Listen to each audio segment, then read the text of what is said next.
Anamın rahmeti. Ayıp buraya kadar melek olsun.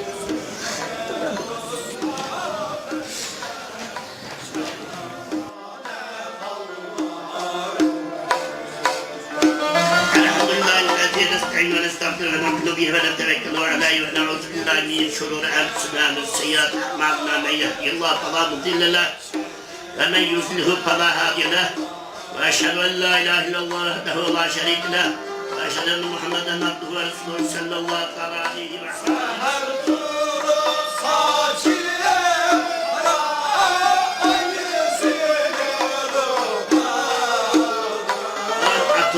Ben çok beslenmeden narazı olmak kulak kurduk. Sobul kıldı mı? Sobul kıldı.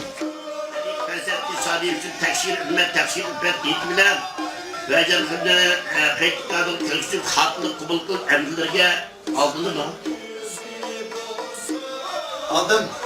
Euzubillahimineşşeytanirracim.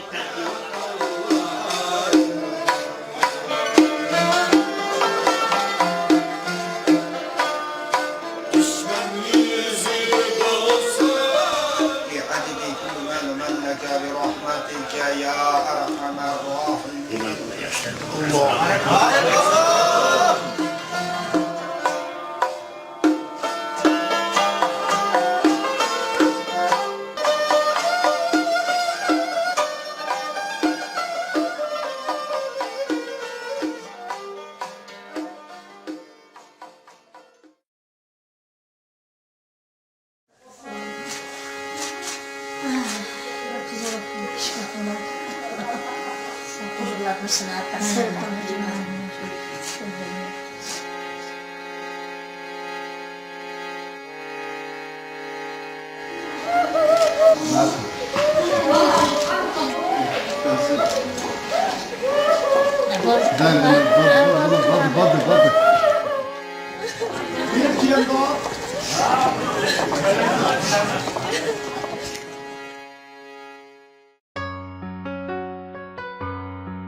Sığınışken bu yıllar bilip yetsem Uygandım ben tağlarda Dilep sana Bu nakşa benim sözüm Yürek sözüm Berip sana anlasa Yok bir armağan mende boylar Şamallar yoklap ötse Mende boylar Yağmurlar simsim yağsa Mende boylar Közünge yaşlar tulsa Mende boylar Kıynasan beni oylar Sordum ben asmandım Yayırım seni Bu benim sana bulgan Sığınışım Yumulguca bu közüm Yeter bolsa Eytar idim ben sana Ketme yıra Mende boylar Şamallar yoklap ötse Mende boylar Yağmurlar simsim yağsa Mende boylar Közünge yaşlar tulsa Mende boylar Özünü